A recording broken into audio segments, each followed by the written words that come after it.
Masih muda ya korbannya anak-anak ya.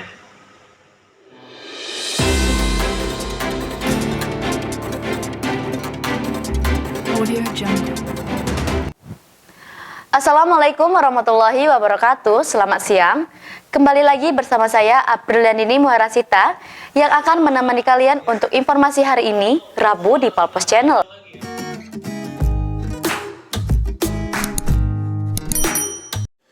Menghindari kejaran polisi, Ferry Nopriansyah, warga Dusun Teluk Kijing 3, Desa Kebun Betok, Kecamatan Lais, Kabupaten Musi Banyu Asin, kabur ke Kepulauan Natuna, Provinsi Riau.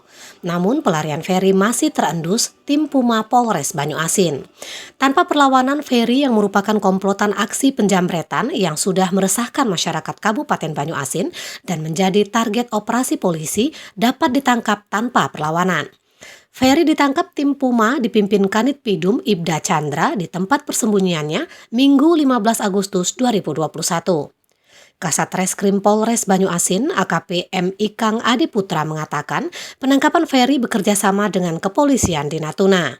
Menurut Ikang, persembunyian Ferry berada di desa pelosok dan saat ini dirinya sedang bekerja ikut membangun tower telepon seluler.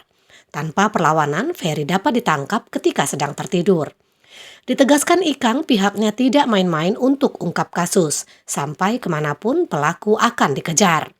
Sementara kepada polisi, Ferry mengaku sudah 3 kali masuk penjara di Lapas Sekayu. Dirinya baru bebas Februari 2021 lalu.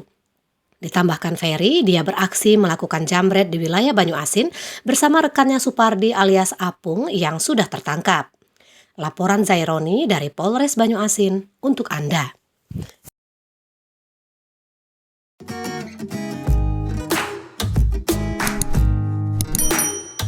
Informasi tadi sekaligus menutup perjumpaan kita pada hari ini.